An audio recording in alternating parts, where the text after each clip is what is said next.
L'amour Christ, guérisseur, ton Fils est vivant. Ainsi Jésus revint à Cana en Galilée, où il transforma l'eau en vin. Et il y avait un certain aristocrate dont le fils était malade à Capernaum. Quand il entendit dire que Jésus était venu de Judée en Galilée, il vint à lui et le pria de descendre et de guérir son fils, car il était sur le point de mourir. Alors Jésus lui dit, « À moins que vous ne voyiez signes et prodiges, vous ne croyez pas. » Et l'aristocrate lui dit, « Seigneur, descends avant que mon enfant meure. » Jésus lui dit, « Prends la route, ton fils est vivant. » Et l'enfant crut la parole que Jésus lui avait dite, et il prit la route. Et à présent qu'il était en train de descendre, ses serviteurs vinrent à sa rencontre et lui dirent, « Ton fils est vivant. » Alors il leur demanda à quelle heure il avait commencé à aller mieux. Et ils lui dirent, « Hier, à la 7e heure, la fièvre l'a quitté. » Ainsi le père sut que c'était à cette même heure que Jésus lui avait dit, « Ton fils est vivant. » Et il crut, et toute sa maisonnée. Jean 4, 46, 53.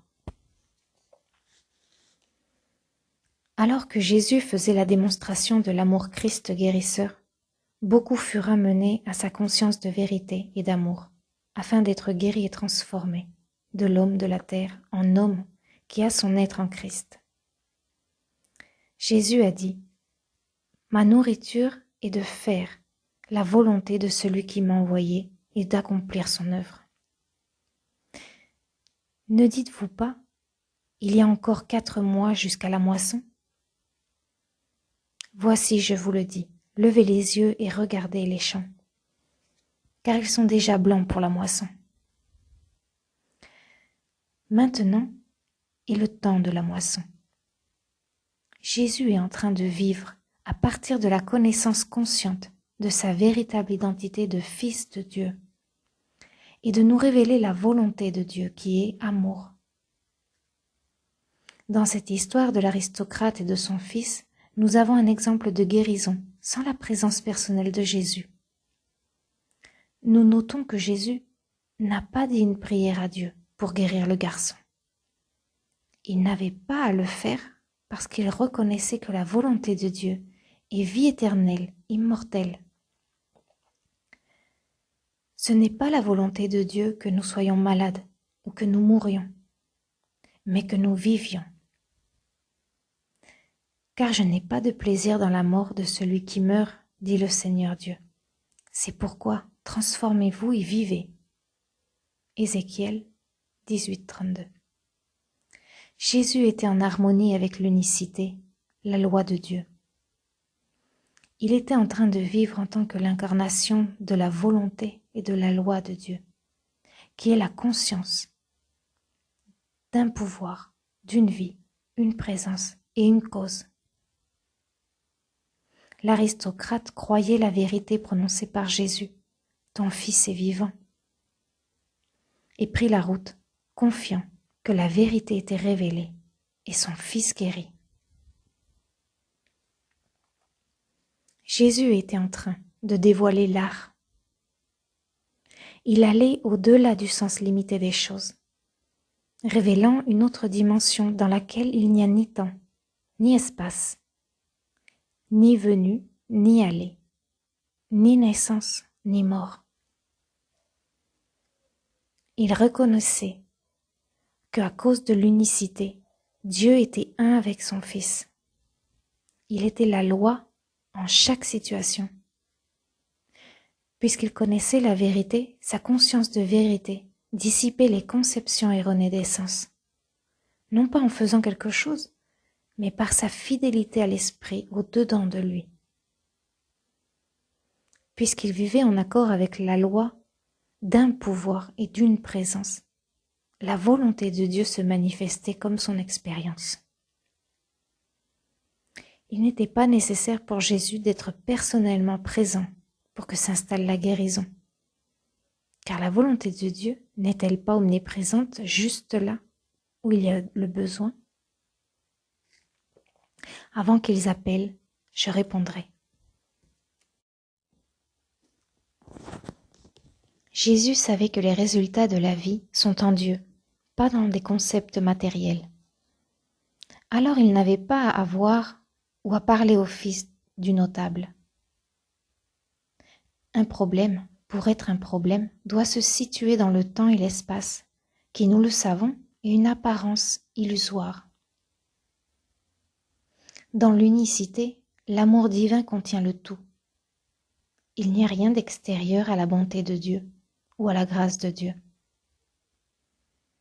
Cette conscience est la seule qui soit. Alors la solution à tout problème se trouve à ce niveau plus élevé de perception. Dans la conscience de l'omniprésence et de l'omniscience, nous réalisons « Je » n'habite pas dans un concept matériel du corps. Je, l'esprit, demeure dans et en tant que la vie omniprésente, la vérité et l'amour. Quand nous demeurons dans l'amour Christ guérisseur, nous avons une vision de la grâce de Dieu, opérant pour toute l'humanité, universellement et de manière impartiale, parce que c'est la volonté de Dieu. Quand notre mental est rempli de la vérité de l'unicité, le Christ prend la direction de notre vie. Alors nous sommes en train de vivre dans mon royaume, où il n'y a pas de problème, parce que cette conscience ne connaît pas de problème. Vivre dans cette conscience demande certainement un empressement de notre part à abandonner notre sens personnel de l'ego, de lâcher prise de la peur et d'avoir la foi, afin que nous puissions accomplir notre destinée spirituelle. Cela demande le désir d'être né de nouveau de l'esprit, d'être mu par l'esprit, de vivre et marcher dans l'esprit. Ceci est la rendition totale de la volonté personnelle à la volonté de Dieu. Le père de ce fils malade était complètement disposé à accepter que la vérité prononcée par Jésus depuis sa conscience Christ fût efficace, bien qu'au sens spatio-temporel, Jésus fut loin du Fils. Jésus était en train de révéler l'omniprésence de la grâce, de révéler que la vie est bien omniprésente. Quand nous sommes nés de nouveau de l'Esprit, nous savons qu'il y a seulement la présence unique et le pouvoir unique, et ce un, l'Esprit, le je que je suis. L'Esprit n'est pas un pouvoir que nous puissions jamais utiliser. Il ne peut être utilisé, mais il peut nous utiliser. Nous ne pouvons donner ou diriger l'esprit vers qui que ce soit, mais nous pouvons réaliser que l'esprit est omnipotent et omniprésent en tant que la vie, s'exprimant en tant qu'être individuel.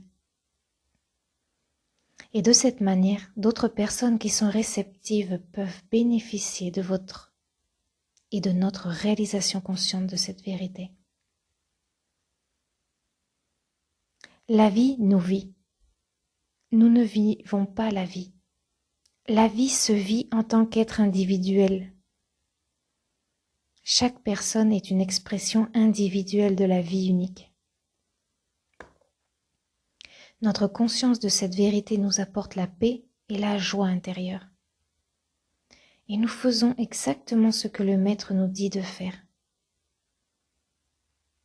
Si un homme veut me suivre, qu'il renonce à lui-même et qu'il prenne sa croix chaque jour et qu'il me suive. Luc 9, 23. Renoncer à la personnalité qui pense qu'elle a une vie propre. Renoncer à la personnalité qui se sent inférieure ou supérieure. La voie est la voie de l'unicité.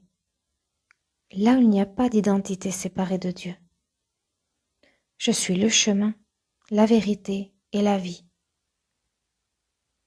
Cette identité plus élevée est toujours Dieu, se manifestant en tant que la réalité invisible de l'être individuel. L'expression individuelle de la vie, qui est en train de vivre comme une pure transparence dans la réalisation de l'unicité, se réfère continuellement à la parole de Dieu. Parce qu'il ou elle est le je fait chair et est consciemment consciente de la présence de la parole vivante au moment du besoin. Permettez-moi de donner quelques illustrations de cette activité. Disons que vous êtes témoin, chez quelqu'un, de l'apparence de la vieillesse, de la détérioration et d'une mort imminente. Et la pensée vous vient. Oh, ce serait tellement mieux si la transition venait. Ce serait une libération pour tout le monde. Cela, c'est la pensée humaine, le sens matériel. Ces pensées ne viennent pas de l'esprit illuminé, mais de l'esprit dit charnel, qui voudrait vous amener à considérer les concepts matériels comme des solutions. Mais si vous êtes en train de vivre dans la parole, de demeurer dans la parole, la vérité vous vient immédiatement. Je suis vie éternelle.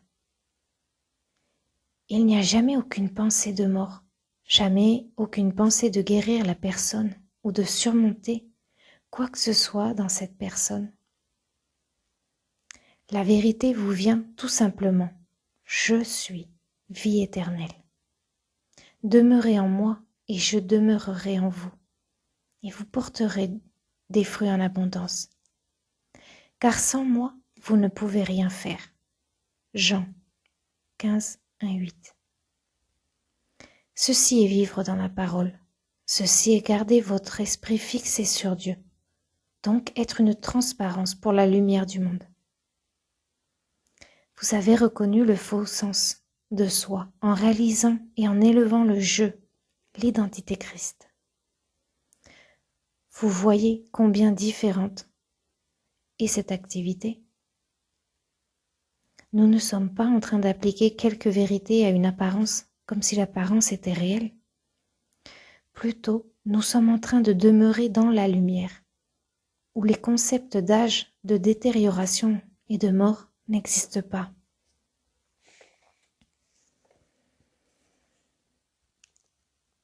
Admettons que quelqu'un qui a un problème de vision ou d'audition vous demande de l'aide. Vous fermez les yeux et immédiatement il vous vient. Je vois, je entends. Ceci constitue la vérité qui vous rend libre. Vous savez congédier le sens personnel de soi et vous avez maintenu votre attention sur Dieu comme étant la seule réalité. Si ton œil est unique, ton corps entier sera plein de lumière. Matthieu 6, 22. Vous n'êtes pas en train d'appliquer une certaine vérité à une personne qui semble avoir un problème.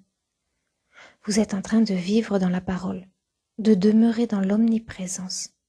Je vois, je entends. Ceci est sans équivoque. Ceci est absolument vrai. Ceci est la vérité de l'omniscience. Et ceux qui sont réceptifs à cette vérité vivent dans la lumière avec une perception parfaitement claire de la vérité de l'être.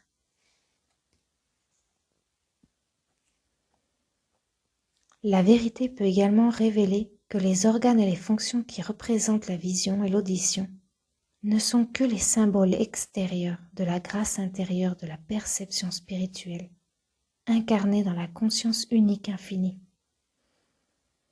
Revêtons-nous les symboles de pouvoir? Ont-ils le pouvoir de donner la vision ou l'audition, ou de retirer la vision et l'audition? Non, ils n'ont absolument aucun pouvoir pour le bien comme pour le mal. Ils sont accessoires de l'être. Je suis perception infinie. Ceci est la vérité de l'audition et de la vision. Croyez-vous ceci? selon votre foi, selon votre discernement spirituel, cela vous appartient. Quelqu'un peut appeler au sujet d'un problème se rapportant à un enfant qui traverse une période très difficile d'adolescence. Peut-être une jeune personne tentée par les drogues ou l'alcool ou la débauche sexuelle. Si vous êtes en train de vivre dans la parole et que votre mental est réceptif à la parole, la vérité vous vient immédiatement. Je suis, et le même hier, aujourd'hui et à jamais. Qu'est-ce que cela fait au concept apparaissant en tant qu'un adolescent? Cela fait une croix dessus, n'est-ce pas?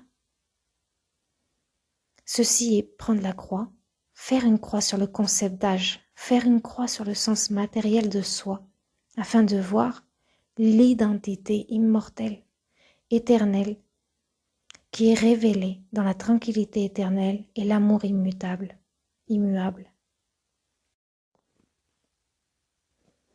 Les chances et les changements de l'existence humaine qui apparaissent en tant que naissance, croissance, maturité et mort sont tous des apparences du sens matériel, des impositions de la croyance universelle en une identité séparée de Dieu. Vous élevez vos yeux vers la vérité intemporelle que, avant qu'Abraham fût, je suis. Jean 8, 58. Je suis omniprésent. Je suis toujours présent en tant que conscience individuelle. À présent, vous n'avez plus à traiter le problème au niveau du problème. Vous n'avez même pas à penser au sujet du concept, parce que la vérité de l'omniprésence vous a été révélée et vous le connaissez. Vous vous reposez dans ma paix, convaincu que le Christ est réalisé. Parfois, la personne avec laquelle vous êtes au travail pourrait vous dire qu'il n'y a pas eu de changement à la situation et voudrait parler du problème. Votre réponse devrait être que le problème n'est qu'une suggestion hypnotique et que vous ne réagissons pas à une apparence en la personnalisant, c'est-à-dire en attachant l'apparence à la personne. Mais nous regardons plus profondément dans le royaume de l'âme, vers cet être spirituel unique, créé à l'image et à la ressemblance de Dieu. Puis vous termineriez la conversation aussi rapidement que possible et vous tourneriez au-dedans afin de vous reposer dans l'esprit et de réaliser à nouveau la vérité de je suis, qui est la réalisation de l'unicité. Au commencement de notre déploiement, la parole de vérité peut ne pas nous venir automatiquement et nous aurons besoin de contempler et de déclarer souvent la vérité de l'unicité. En procédant de la sorte, nous sommes en train de refuser d'accepter comme vrai le sens séparé du soi. Nous pourrions reconnaître « je suis la vérité ». Je n'ai pas besoin de chercher la vérité. Je suis et omniprésent. Alors dans un état de réceptivité et de conscience élevée, nous laissons l'Esprit de Dieu en nous porter témoignage de cette vérité. À mesure que nous continuons à reconnaître l'unicité, nous sommes purifiés de toute dualité par l'Esprit.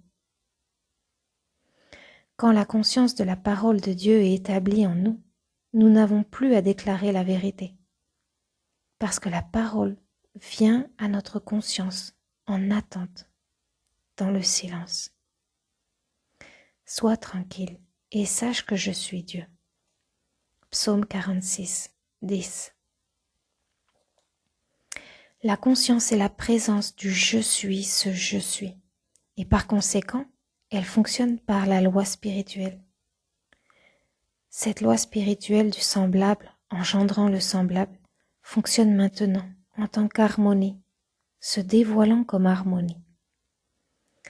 Nous ne pouvons déclencher la loi de Dieu, mais nous pouvons vivre en accord avec elle de telle manière que nous également, au travers de la perception spirituelle, nous voyons les barrières limitées du temps et des sens disparaître dans l'éternel présent de l'être.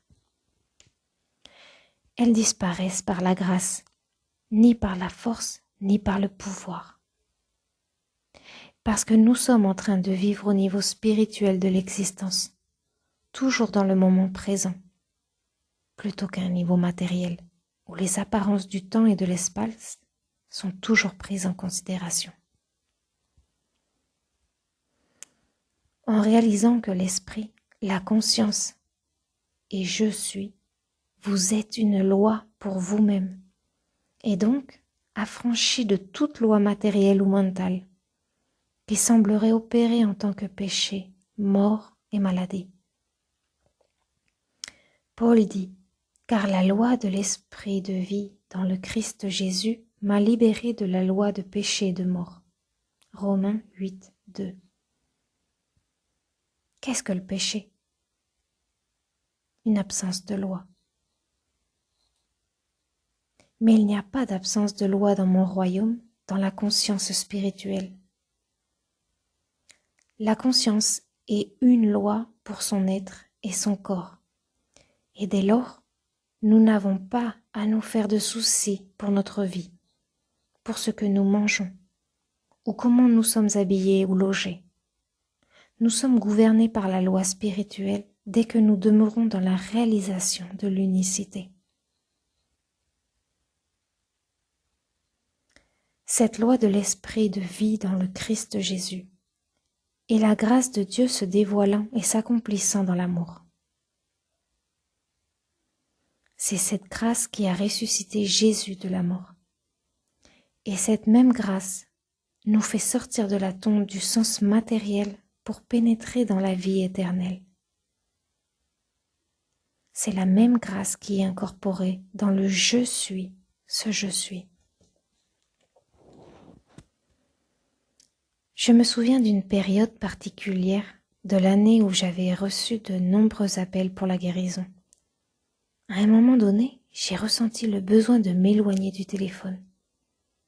Alors je suis allée au bord de la mer et je me suis assise sur la plage. J'ai commencé à penser aux marées, comment elles viennent et s'en vont.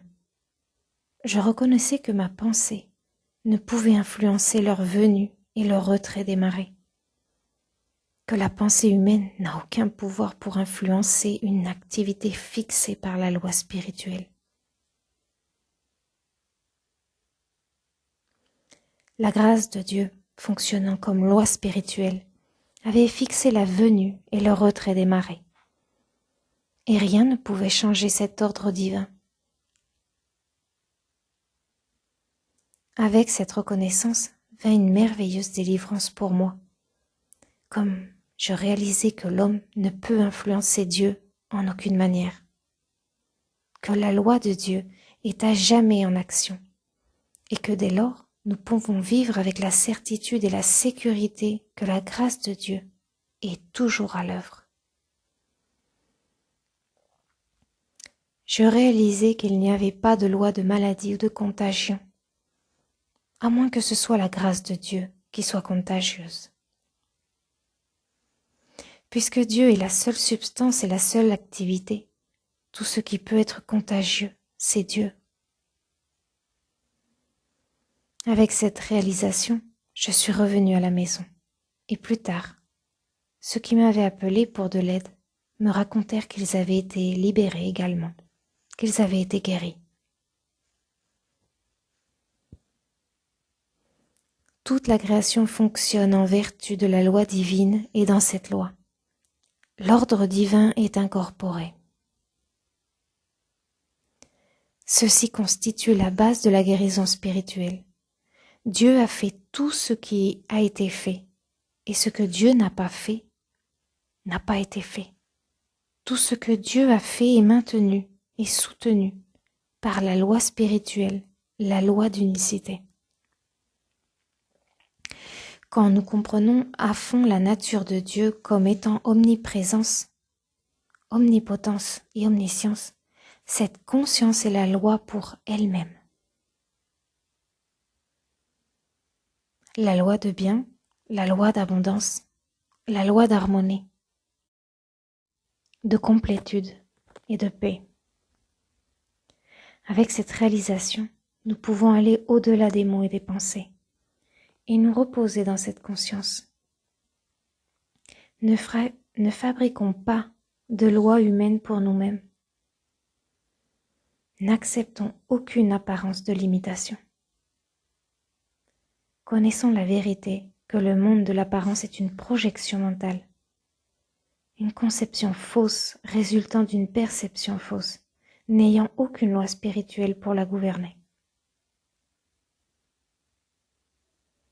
Puisque Dieu a placé sa loi dans nos organes intérieurs, dans notre mental et dans notre cœur, il n'y a aucun lieu où Dieu ne soit déjà présent et en activité comme une loi de bien. Dès lors, il n'y a rien à craindre. Une conception fausse et sans pouvoir. Quelle grâce plus élevée peut-il exister que de savoir « Je, au centre de moi est puissant. Je, au centre de moi est résurrection et vie éternelle. » Il incombe à chacun d'entre nous de réfléchir à la vérité de notre être, afin de dissiper l'illusion du sens matériel que nous sommes un corps, occupant temps et espace. Notre sens mortel du corps n'est qu'une conception fausse du corps spirituel réel, que nous voyons à travers la glace, de manière obscure. Larguons ce sens humain du soi avec toutes ces fausses conceptions et faisons une croix sur la croyance que les concepts humains ont le pouvoir de s'opposer à la volonté de Dieu. Reconnaissons, je ne suis pas ce concept du corps, je ne suis pas pensée. Je suis un état spirituel de conscience, un être spirituel. Moi et le Père, la source, la vie, sommes un. Je suis en train de vivre dans une infinité d'amour, dans l'esprit, pas dans un concept matériel. Par conséquent, je vis dans un état de grâce, parce que la loi de Dieu est en action, non seulement dans mon mental, mais dans mon cœur et dans mon âme, en tant que mon être même. Je n'ai pas besoin que Dieu me dise quoi faire, parce que je suis un avec la volonté de Dieu. Et la volonté de Dieu en moi est le pouvoir qui agit et rend parfait, et qui jamais ne me laisse ni ne m'abandonne.